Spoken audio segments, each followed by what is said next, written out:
Absolutely shocking. MPs have just voted on plans for our NHS that represent a corporate takeover, plain and simple. The government's bill will mean that companies like Virgin and Centene are invited to sit on new NHS boards and make decisions about how the NHS spends money.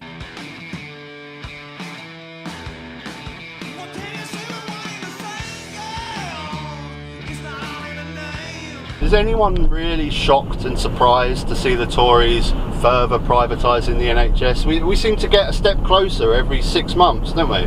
6 months ago it was the GP surgeries that are going privatised with American companies. You know, it would be more shocking to me if there wasn't a next further step, but this is what this country voted for.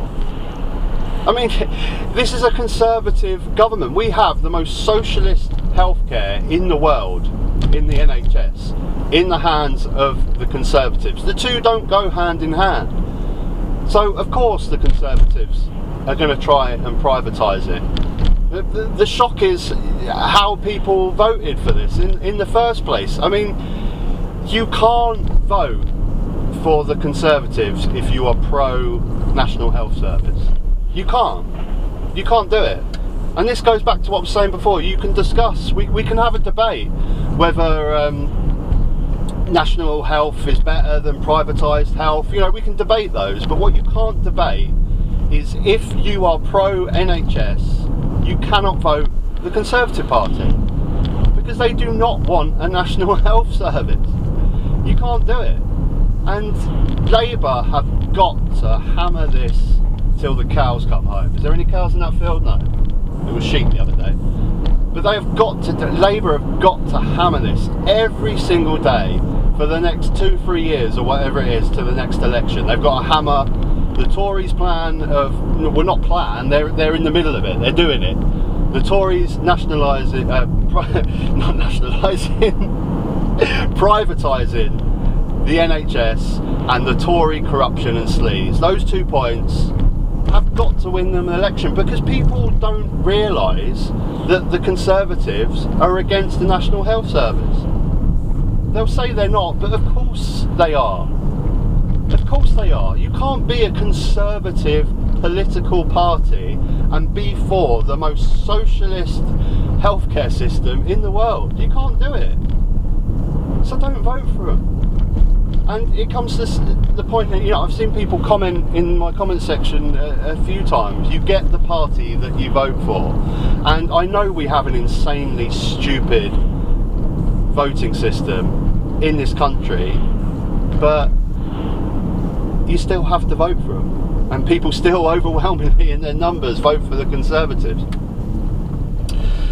I don't know, what's your thought, guys? I mean, for me, I can't see any other way of fighting this than at the ballot box.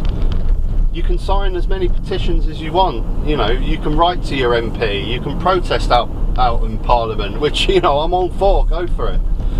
I'll be writing to my MP, but that ain't going to change nothing, in my opinion. We just need to change it at the ballot box and get the message across that the Conservatives are not pro NHS. They can't be. It's impossible. It's not in their DNA. They cannot do it.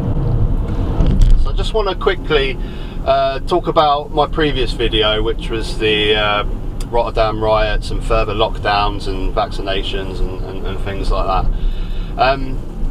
It was very divisive, as I knew it would be. I said in my video, it's a very divisive topic. Of course, COVID is literally a matter of life or death, so people feel very passionately about this subject. But I just want to go over one of the main points that I made in the video, which was probably the most divisive in the comment section, was my point that I made that I think unvaccinated people, if they end up in hospital with COVID, should have to pay for their healthcare.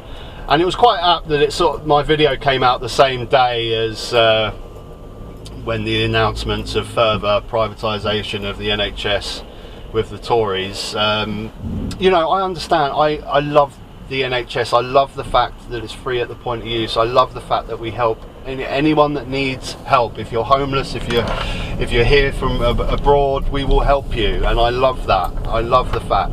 But the point that I was making is the NHS are offering healthcare, free healthcare to everyone in this country for COVID. They are doing that in the form of the vaccine. They're offering it to everyone.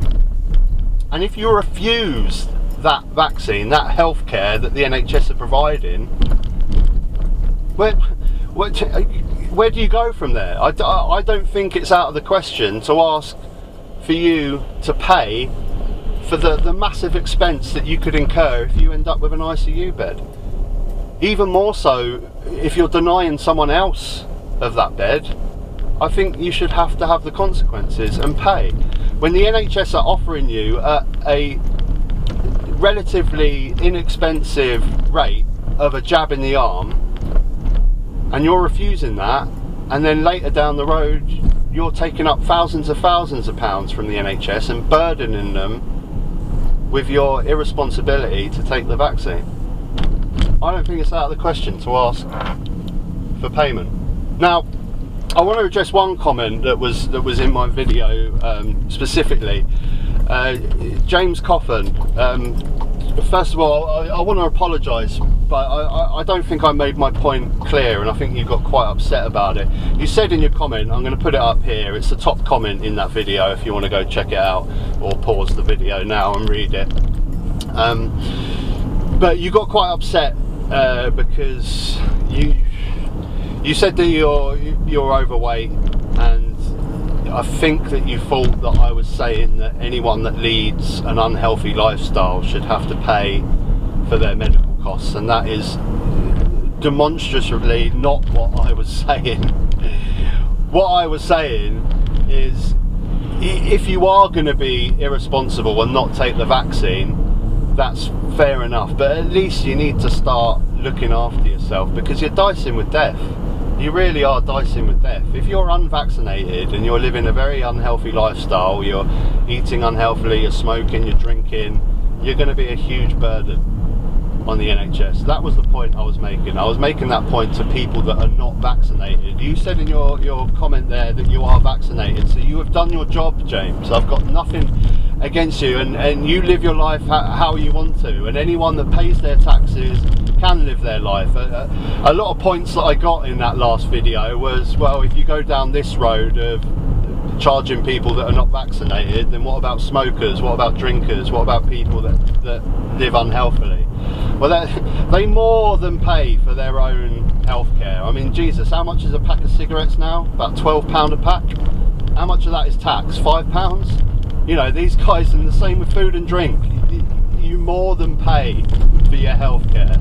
My point is specifically those people that are refusing healthcare from the NHS. They're refusing the vaccine to further burden the NHS at a later date.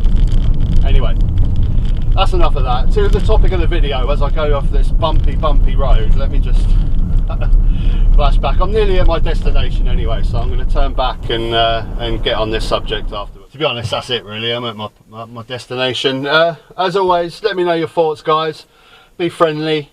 You know, I love discussing. I always say I love talking with people that think differently to me and have different viewpoints. This is how you learn. What's the point of just being in an echo chamber and talking to people that think the same as you? Till next time, take care.